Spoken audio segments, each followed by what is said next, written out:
Gálatas capítulo 4, usted lo puede buscar también ahí.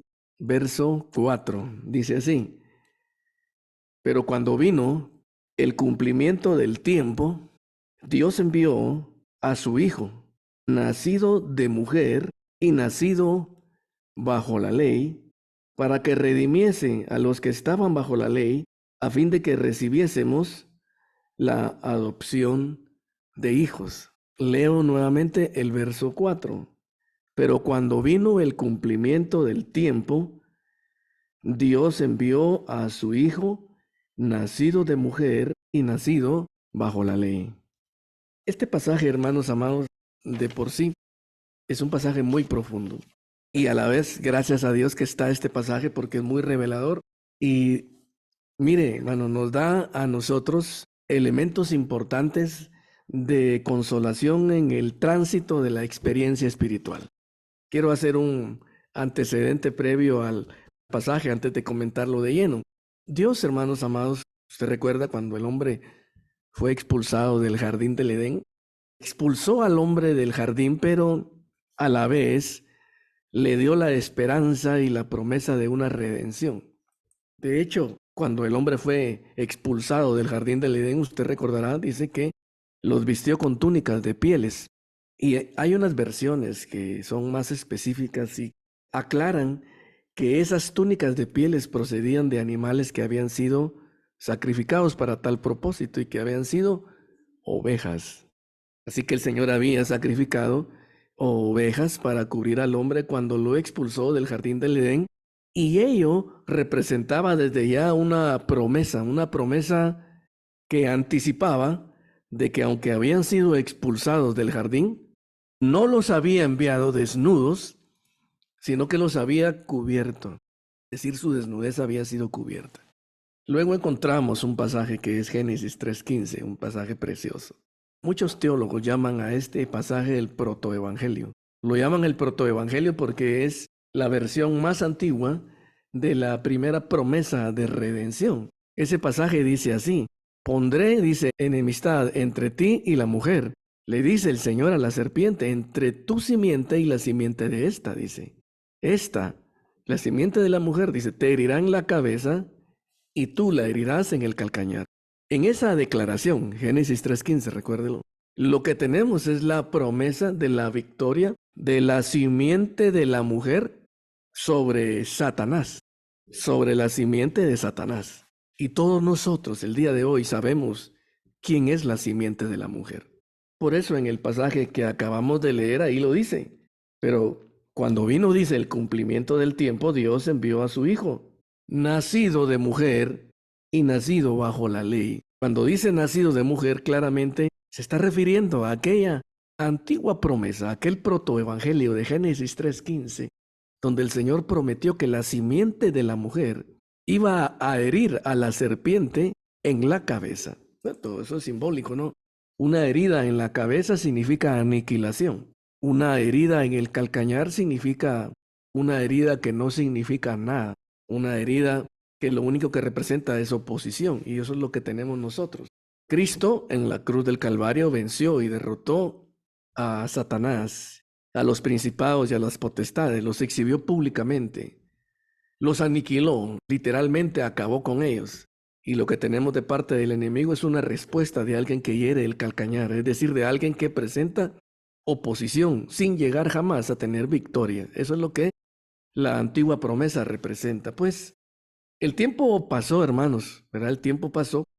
No tenemos nosotros una fecha de cuándo aquella promesa se dio, pero ahí está en Génesis 3:15. Y los siglos empezaron a avanzar y la historia humana se empezó a desarrollar. Tocante al plan de salvación, usted sabe que Dios escogió, ¿no?, a la descendencia de Noé. Y de la descendencia de Noé, el Señor escogió a algunos individuos, entre ellos de la descendencia de Sem, y nosotros encontramos ahí a Abraham. Y la historia de la salvación viene por ese lado, por Abraham, Isaac, ya se recuerda. Luego vienen los 12 patriarcas, ¿verdad? Viene Jacob con sus 12 hijos, las 12 tribus de Israel. Viene Israel, su entrada a Egipto, la salida de Egipto, los años en el desierto, la entrada a Canaán. Todo eso, hermanos, venía prefigurando, venía siendo un anticipo de algo que se iba a cumplir en el futuro y que estábamos esperando que sucediese. Y lo que se esperaba era precisamente era esa promesa en la cual la simiente de la mujer iba a herir a la serpiente en la cabeza y con ello iba a acabar con ella y que ésta iba a ser vencida y derrotada, pero no sin antes presentar batalla, sin antes presentar lucha, pero una lucha sin triunfo, como lo que representa una herida en el calcañar. Mire, hermano, pasaron muchos años esperando que esa promesa se cumpliese, ¿no? Todos nosotros sabemos en qué momento se cumplió, ¿no? Dios escogió una mujer de un corazón sencillo, ejemplo para todos los creyentes de todas las edades, como lo fue María. Y María, hermano, en medio de su sencillez, en medio de su humildad, estuvo dispuesta a decirle al Señor, aquí está tu sierva para que se haga conmigo conforme a tu voluntad. A pesar que para ella iba a representar aquello, hermanos, algo tremendo, ¿no? No tenemos los alcances para imaginar lo que iba a representar para ella, hermanos, quedar encinta de parte de Dios por medio del Espíritu Santo en medio de aquella sociedad en aquel tiempo.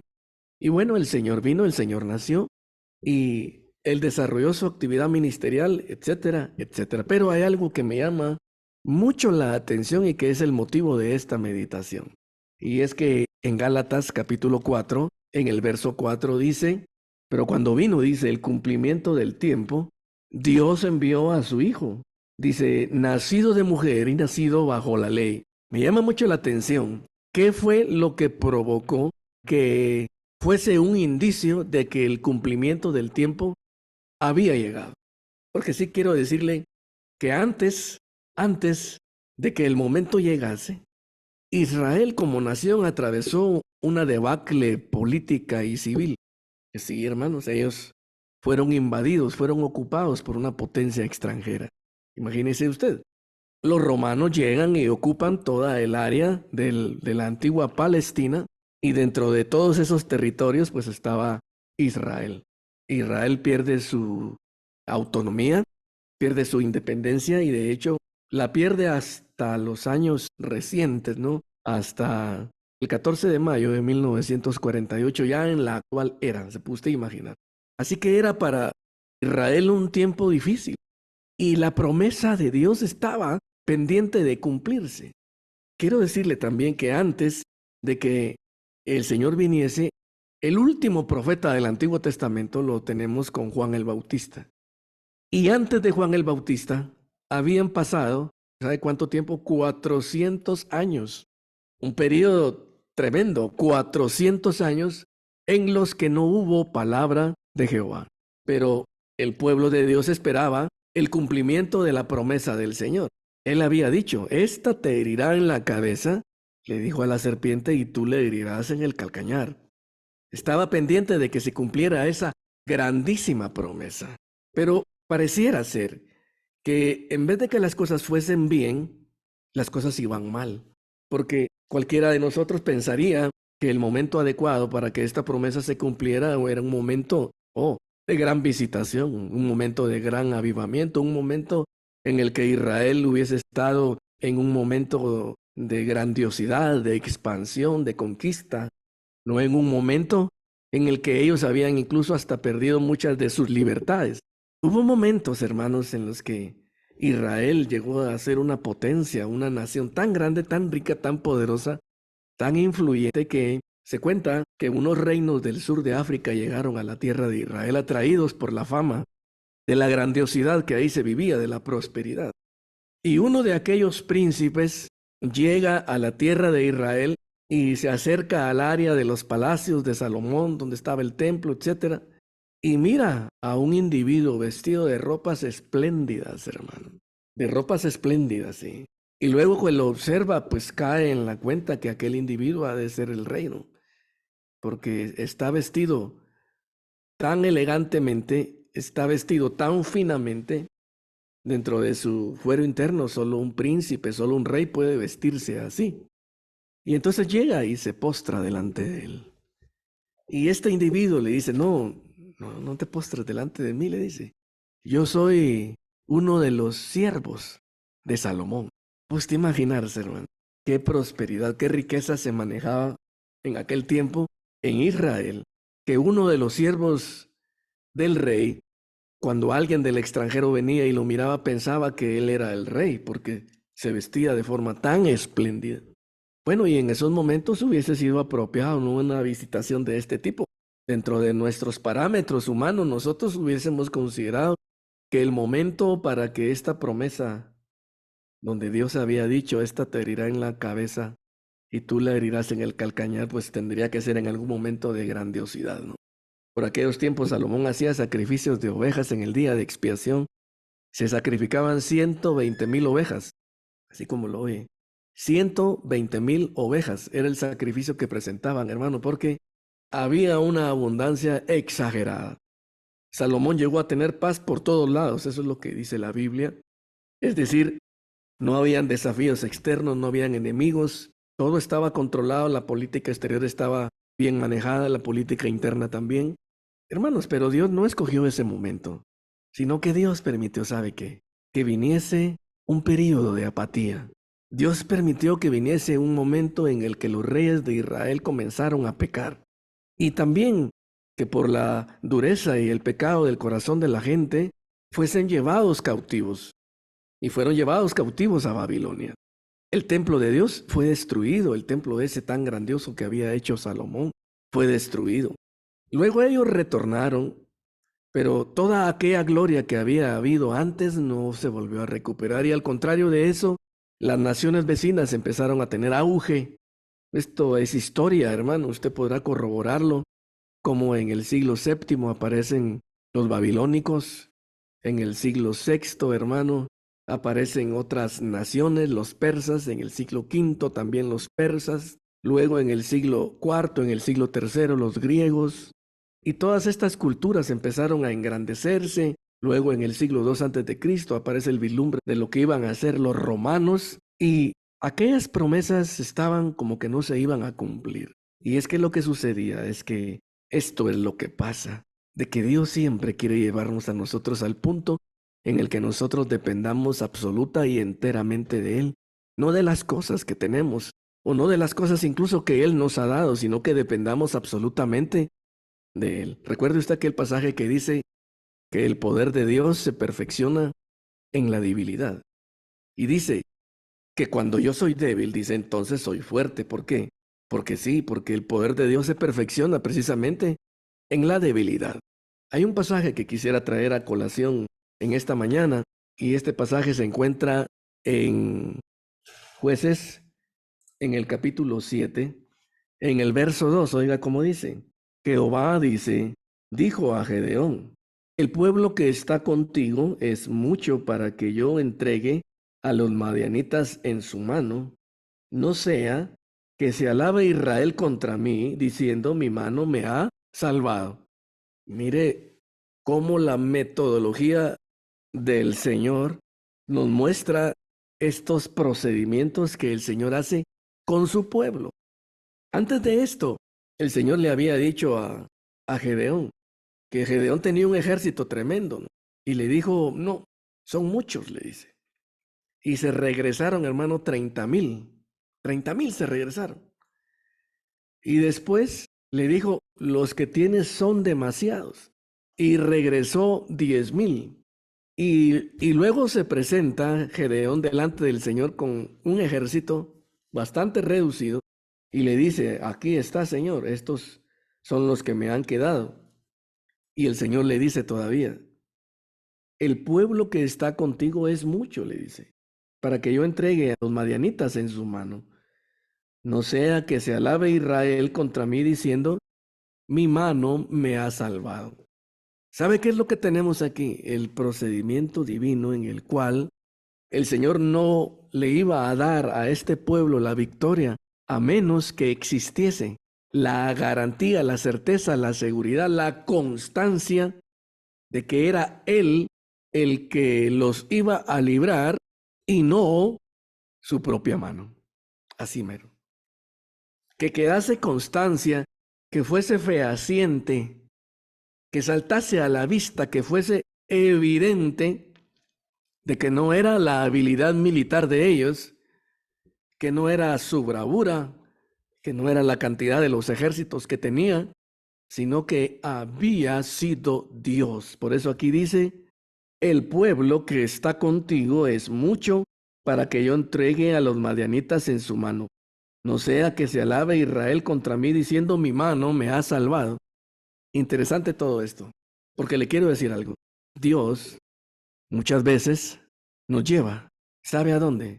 Al momento en el que las opciones se han acabado, al punto en el que nosotros llegamos a tener la certeza y la seguridad de que solo hay alguien que nos puede socorrer y que ese es el Señor. Y ese es el momento de Dios. Ese es el momento en el que se cumple el tiempo. Por eso en Gálatas, en el capítulo número 4, en el versículo que estábamos leyendo, usted encuentra la expresión, cuando se llegó el cumplimiento del tiempo. Entonces Dios envió a su Hijo, dice, nacido de mujer y nacido bajo la ley. ¿Qué es lo que estamos viendo ahora en medio de esto? Lo que estamos viendo es esto, hermano. El procedimiento divino es este. La metodología del Señor con nosotros es esta. Lo que dice el Salmo 115, no a nosotros, oh Jehová, no a nosotros, sino que a tu nombre da gloria por tu amor y por tu verdad. Cuando vamos a recibir algo del Señor, debe de quedar fehaciente. Debe quedar bien claro, pero no tiene que quedar ninguna sola duda de que el que está dando aquello es el Señor. Caso contrario, el Señor no lo va a conceder. Y por eso espero que en ese pueblo, Israel, oh hermano, mire, un tiempo de apostasía. Un tiempo, como usted lo puede leer en los evangelios, ¿no? Habían facciones religiosas, los saduceos, los fariseos, los esenios, varios de ellos, hermano, y sabe, todos se oponían y todos resistían al enviado de Dios que era Cristo. De hecho, la nación representada por Anás y Caifás le rechazó públicamente en el Sanedrín ante la autoridad pública y civil de Israel. Y ahí se cumplió el rechazo oficial de la nación hacia el Señor. Pero ese era el cumplimiento del tiempo. ¿Cuál es el cumplimiento del tiempo? Cuando uno, hermano, deja de confiar en su propio capital, en su propio recurso. Cuando uno, hermano, ha entendido lo que la Biblia dice, que Él resiste a los soberbios, pero Él da gracia a los humildes. Y su palabra dice que Él quiebra el arco de los fuertes, que a los ricos envía vacíos, pero que a los pobres Él colma de bienes, porque el Señor está cercano a los quebrantados de corazón. El Señor dice, al contrito y humillado, dice, yo no echaré fuera. Por eso es importante, hermanos, tener claro todo esto, todo este panorama. Y voy a estar terminando esta meditación con un pasaje que está en Isaías, en el capítulo 6. Básicamente a partir del verso número 10. Le dice el Señor a Isaías, oiga, engruesa, le dice, el corazón de este pueblo y agrava sus oídos y ciega sus ojos para que no vea con sus ojos ni oiga con sus oídos, ni su corazón entienda ni se convierta y haya para él sanidad. Qué tremendo eso. Y entonces el profeta dice, y yo dije, ¿hasta cuándo? ¿Hasta cuándo, Señor? Y él respondió, oiga, hasta que las ciudades estén asoladas y sin morador, y no haya hombre en las casas, y la tierra esté hecha un desierto. Qué tremendo esto. Le estaba el Señor enviando a Isaías a un pueblo y le dice, vas a ir a predicarle a este pueblo, pero este pueblo va a tener estas características. Este pueblo va a tener agravado su oído. Este pueblo va a estar cegado de los ojos para que no vean con los ojos y para que no oigan con los oídos, para que su corazón, dice, no entienda, para que no se conviertan y para que para ellos no haya sanidad. Eso es lo que está diciendo ahí. Y entonces el profeta se impresiona y le dice, ¿hasta cuándo, Señor? ¿Hasta cuándo va a llegar el momento en el que eso acabará y ellos podrán oír, podrán ver, podrán entender y podrán recibir sanidad? ¿Hasta cuándo? Y la respuesta del Señor es, hasta que las ciudades estén asoladas y sin morador, y no haya hombre en las casas, y la tierra esté hecha, dice, un desierto. Hasta ahí van a entender, hasta que sean despojados, hasta que tengan la conciencia clara de que no tienen recursos y que solo pueden acudir a mí, es lo que está diciendo el Señor. Por eso cuando llega Gedeón con aquel gran ejército, el Señor le dice, mira, son demasiados, porque la forma como yo voy a obrar contigo, la forma como yo voy a actuar contigo es distinto de como tú piensas. Por eso la Biblia dice que sus pensamientos son más altos que nuestros pensamientos y sus caminos mucho más altos que nuestros caminos. No coinciden, porque para nosotros, hermanos, es lo que nosotros podemos ver, es lo que nosotros podemos tocar. Pero acorde a las cosas de Dios, acorde al lenguaje del Espíritu, acorde a la metodología divina, el Señor le dice a Gedeón, los que tú tienes son demasiados. Porque hay un problema. Y el problema es que podría Israel alabarse delante de mí diciendo mi mano me ha salvado. Hoy yo te quiero decir algo, hermano, es muy común esto. El Señor muchas veces nos lleva a nosotros al borde de la desesperación, sí. Espera que lleguemos a esos momentos, hermano, sí. Espera al momento en que podamos estar apretados, el momento en que nosotros constatemos y nos demos cuenta de que las opciones a nuestro alrededor escasean porque hay algo que pasa y es que el Señor está a punto de hacer su obra. Y es que el Señor está a punto de actuar. Como le dije al principio, el poder de Dios se perfecciona en la debilidad y tenemos que aprender a decir aquello de que cuando yo soy débil, entonces soy fuerte. Vamos a hacer una oración, hermanos, y vamos a poner delante del Señor nuestras vidas. Vamos a poner delante del Señor nuestra economía, nuestra salud, nuestro hogar, nuestra casa, nuestro negocio, nuestro trabajo, y lo vamos a poner todo delante del Señor. Y quisiera leer este pasaje para que usted lo tenga muy en cuenta, porque esta es la metodología como el Señor obra. Oiga cómo dice este pasaje, que está en Isaías capítulo 28, en el verso 21. Porque Jehová, dice, se levantará como en el monte Perasim, como en el valle de Gabaón. Se enojará, dice, para hacer su obra, su extraña obra, y para hacer su operación, dice, su extraña operación.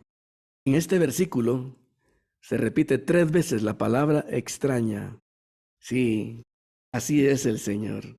No actúa conforme a nuestros parámetros, no hace las cosas como nosotros pensaríamos que deberían de hacerse.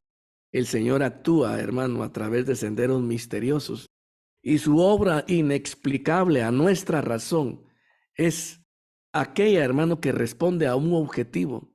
Y el objetivo es que nosotros tengamos la convicción y la certeza de que el que está haciendo aquello es Él, óigame, y no nuestra propia prudencia, no nuestra propia sabiduría, no es con espada, ni con ejército, dice el pasaje, sino con su Santo Espíritu. Vamos a orar. Yo le pido que se ponga delante del Señor en este momento y vamos a poner en las manos del Señor todo lo que atañe, todo lo que concierne a nuestra vida. Padre Santo, en esta hora venimos ante ti, Señor, invocando tus beneficios. Venimos delante de ti, Señor, para poner en tus manos nuestras vidas, nuestra economía, Señor, nuestra salud, nuestra familia, nuestro trabajo, nuestros planes, nuestros proyectos, Señor, aquellas cosas que para nosotros son importantes. Todo eso lo ponemos delante de ti.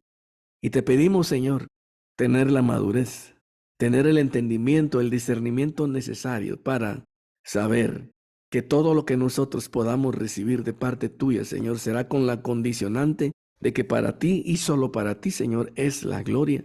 Y nosotros debemos de tener la convicción y la certeza de que lo que estamos recibiendo, lo estamos recibiendo de parte tuya, porque así lo dice tu palabra, que toda buena dádiva y todo don perfecto, Señor, procede de lo alto, del Padre de las luces. Yo pongo delante de ti, Señor, en este momento a cada familia del ejército de Dios, a cada hombre, a cada mujer, Señor, cada proyecto, Señor, cada plan, cada petición, para que tú, Señor, extiendas tu mano, tu diestra de justicia, y nos ayude, Señor, a que tengamos la conciencia y el entendimiento de saber que recibimos, siempre y cuando, Señor, podamos darte la gloria a ti, Señor, y solo a ti. Te lo pedimos todo esto, Señor, en el nombre precioso y poderoso de Jesús. Amén y amén.